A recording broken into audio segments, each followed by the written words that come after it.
Hello students, अभी हम लोग पढ़ रहे हैं गॉस थ्योरम, गॉस लॉ का एप्लीकेशन।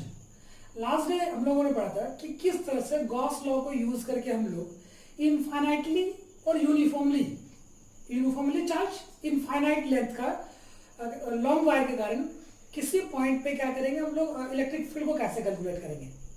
तो हम लोगों का जो कैलकुलेशन आया था, क्या आया था, E इक्वल्स टू मतलब electric field due to infinitely long और यूनिफॉर्मली चार्ज्ड लॉन्ग वायर के कारण जो इलेक्ट्रिक फील्ड आ गया था E equal to lambda 2 pi epsilon naught R, जहां पे ये लैम्डा जो ये क्या होता था, तो linear charge density, that means per unit length का चार्ज क्या होता है ये हम लोगों को पता होता था।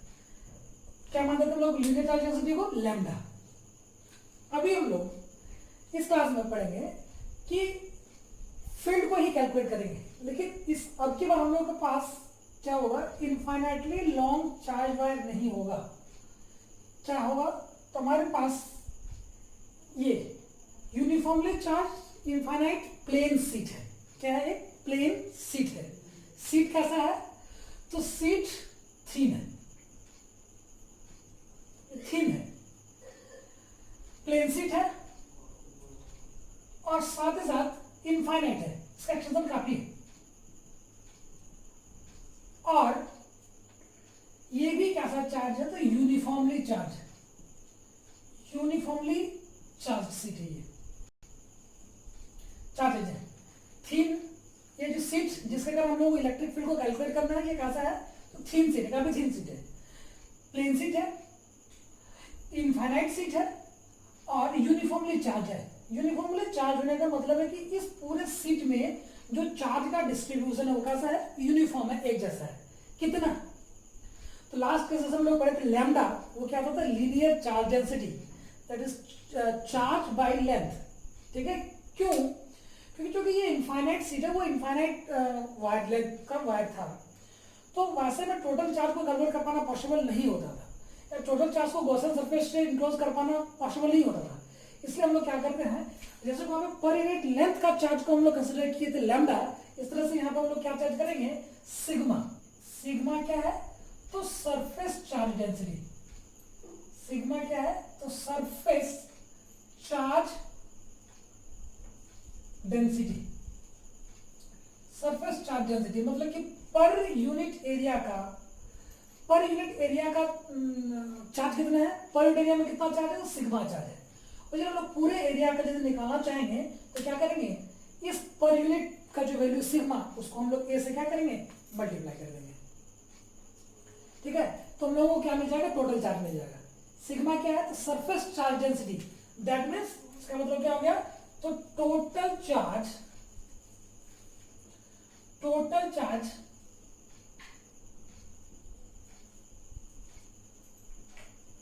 बाय एरिया, ये ना, ये हो गया क्या, तो सरफेस चार्ज डेंसिटी, इसको कंसीडर किए। अभी हम लोगों को क्या करना है कि इस थीन सीट से, ये थीन सीट है, एक्चुअली 3D में देखने में कुछ और आ रहा है, ये सपोज ये थीन सीट है, ठीक है, ये थीन सीट है। इस थीन सीट से आर डिस्टेंस पे एक पॉइंट है पी, इस थीन सीट से कितना डिस्टेंस पे, तो आर डिस्टेंस पे एक पॉइंट है पी, और इस पी पे हम लोगों को क्या करना है, इसका डिस्टेंस कितना है थीन सीट से, तो आर डिस्टेंस पे है। इस पॉइंट पी पे हम लोगों को क्या करना है, तो इलेक्ट्रिक फील्ड को कैलकुलेट करना है। समझ गए, वो जानता है क्योंकि ये कैसा सीट है, तो पॉजिटिवली चार्ज सीट है, तो पॉजिटिव चार्ज के कारण जो इलेक्ट्रिक फील्ड होगा इधर क्यों होगा, आउटवर्ड होगा, किधर क्यों होगा, आउटवर्ड होगा, ई, ये इधर क्यों होगा, इधर क्यों, आउटवर्ड। लेकिन क्या हम लोग जानते हैं कि थीन सीट है ना, तो ऑब्वियसली इसका दो फेस होगा, एक फेस इधर की ओर, जितना ऑब्वियसली जिस तरह से आर डिस्टेंस पे यहाँ पे एक पॉइंट पी है और जहाँ पे इलेक्ट्रिक फील्ड का इंटेंसिटी ई होगा, डेफिनेटली इस सीट के इस साइड भी एक ऐसा पॉइंट होगा, उतने ही डिस्टेंस पे, सेम डिस्टेंस पे, आर डिस्टेंस पे एक पॉइंट और होगा जहां पे जो फील्ड का स्ट्रेंथ होगा वो इतना ही होगा जितना कि पी पे है, लेकिन सिर्फ क्या होगा, उसके ऑपोजिट होगा। डेफिनेटली एक पॉइंट और होगा उतने डिस्टेंस आर पे,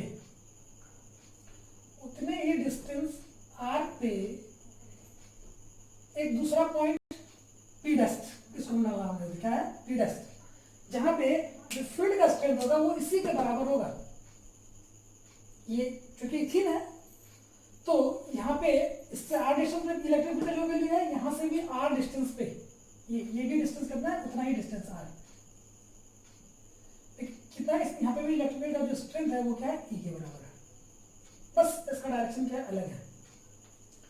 अभी हम लोग क्या किए थे लास्ट टाइम, आप लोगों को याद होगा कि भाई हम लोगों को क्या करना होता है, तो इससे हम इलेक्ट्रिक फील्ड को कैलकुलेट करेंगे उसके लिए हम लोगों को क्या करना पड़ता है, तो एक सिमेट्रिक गॉसियन सरफेस को कंसिडर करना होता था। तो हम लोगों को याद होगा कि जो लीनियर चार्ज होता था, लॉन्ग वायर होता था, उसके कारण जो हम लोग गॉसियन सरफेस को कंसिडर किए थे, सिलेंड्रिकल गॉसियन सरफेस को कंसिडर किए थे। और यहाँ पे भी क्या करेंगे हम लोग, प्लेन शीट के कारण इलेक्ट्रिक फील्ड को कैलकुलेट करने के लिए भी जो हम लोग गॉसियन सरफेस को कंसिडर करेंगे वो भी कैसा होगा, ठीक है। तो वो भी कैसा होगा, तो वो भी एक सिलेंडर ही होगा, वो भी एक सिलेंडर ही होगा, ठीक है, वो भी एक सिलेंडर होगा।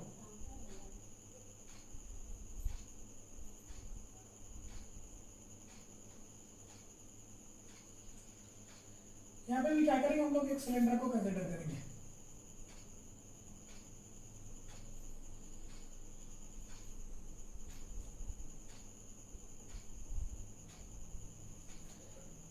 गॉसियन सरफेस, इस सिलेंडर के बारे में खास बात क्या हो गया, तो भाई ये जो सिलेंडर है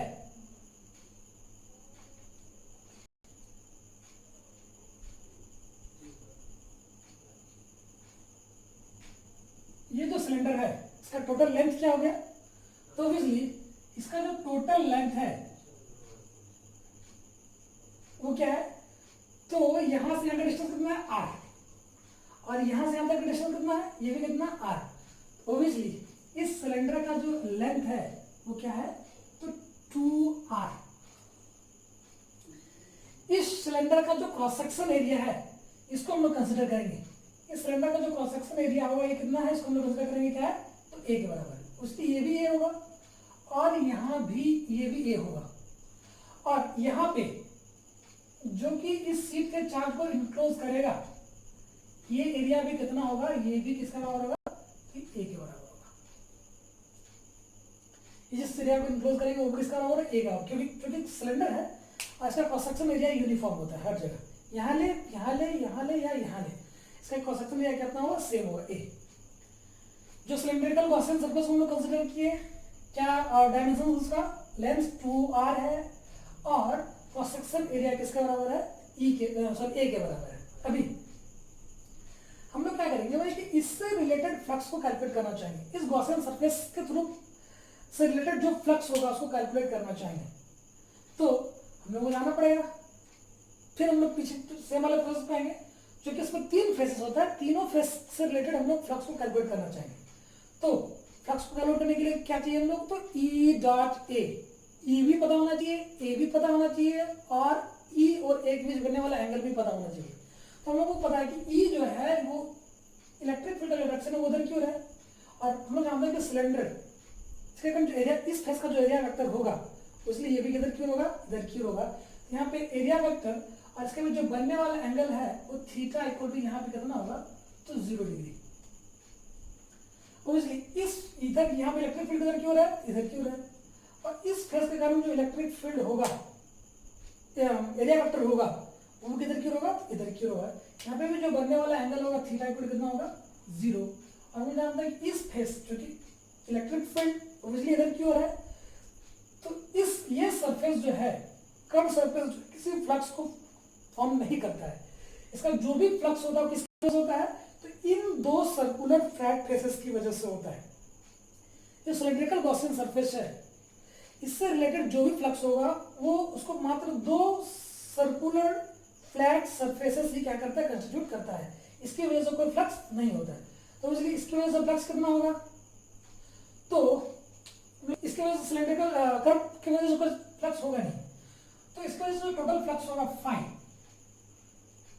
वो किसके बराबर होगा, तो ऑब्वियसली इस सरफेस के कारण जितना फ्लक्स होगा, कितना फ्लक्स होगा, चलो सपोज हम उसको लिख देते हैं φ1, इसको फेस 1 लिखते हैं, इसको फेस 2, और इस फेस के कारण फेस 2 के कारण कर्व सरफेस के कारण कोई फेस फ्लक्स होगा नहीं।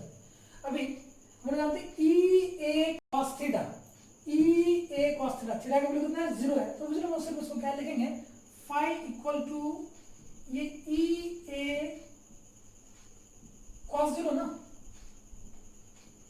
प्लस इस फेस के लिए ई ए कॉस 0। इस फेस के लिए कोई इलेक्ट्रिक फ्लक्स नहीं होगा, तो इसलिए ये कितना हो जाएगा phi equal to E A cos theta का वैल्यू 1, कॉस थीटा का वैल्यू 1, और ई ए कितना हो जाएगा तो 2 EA, ठीक है। लेकिन हम लोग जानते हैं according to Gauss theorem, according to Gauss theorem, अब हम लोग गॉस थ्योरम को लगाएंगे, और अकॉर्डिंग टू गॉस थ्योरम हम लोग जानते हैं कि जो टोटल फ्लक्स होगा, टोटल फ्लक्स होगा वो किसके बराबर होता है, तो charge enclosed by the Gaussian surface by epsilon not, charge enclosed by the Gaussian surface by epsilon not. ये गॉसियन सरफेस इस प्लेन शीट में कितने चार्ज को इनक्लोज कर रहा है, एरिया क्या है, तो एरिया है इसका ए, क्योंकि इसका ट्रांसफॉर्मर एरिया है, यहाँ पे इसका जितना एरिया होगा इसका भी उतना ही एरिया होगा, और चार्ज डेंसिटी क्या है सिग्मा। दैट मीन्स मैंने पहले बात है चार्ज को कैलकुलेट करना होगा, क्या करेंगे एरिया से हम लोग क्या करेंगे सरफेस डेंसिटी को, सरफेस चार्ज डेंसिटी को क्या करेंगे मल्टीप्लाई कर देंगे। यूनिट एरिया का जो चार्ज है सिग्मा है और एरिया क्या है ए है, इसका जो टोटल चार्ज होगा किसके बराबर होगा, तो सिग्मा ए के बराबर होगा, सिग्मा इंटू ए के बराबर होगा। तो इसलिए यहाँ पे हम लोग क्या लिखेंगे सिग्मा ए, है ना, इस क्यू के बराबर क्या लिख सकते हैं सिग्मा ए, और इसलिए इस फाई, ये फाई को हम लोग पहले कैलकुलेट किए हुए हैं, क्या है तो ये 2EA के बराबर है, इसलिए ए और ए जो है कैंसिल आउट हो जाएगा, तो इलेक्ट्रिक फील्ड का जो वैल्यू मिलेगा वो क्या मिलेगा, तो सिग्मा बाई 2 एप्सिलॉन नॉट, ये मिलता है हम लोग इलेक्ट्रिक फील्ड का वैल्यू, किसकी वजह से, तो uniformly charge infinite plane sheet की वजह से। एक चीज देखने को मिला कि भाई ये जो इलेक्ट्रिक फील्ड है ये इंडिपेंडेंट ऑफ आर है, आर के वैल्यू पे बिल्कुल ही डिपेंड नहीं करता है, किसका वैल्यू, तो इलेक्ट्रिक फील्ड का वैल्यू, किसकी वजह से, तो uniformly charge infinite plane sheet की वजह से। नेक्स्ट इसका हम लोग थर्ड एंड लास्ट एप्लीकेशन को पढ़ेंगे, जो कि हमारे बोर्ड के सिलेबस में है, उसको हम लोग अगले दिन डिस्कस करेंगे।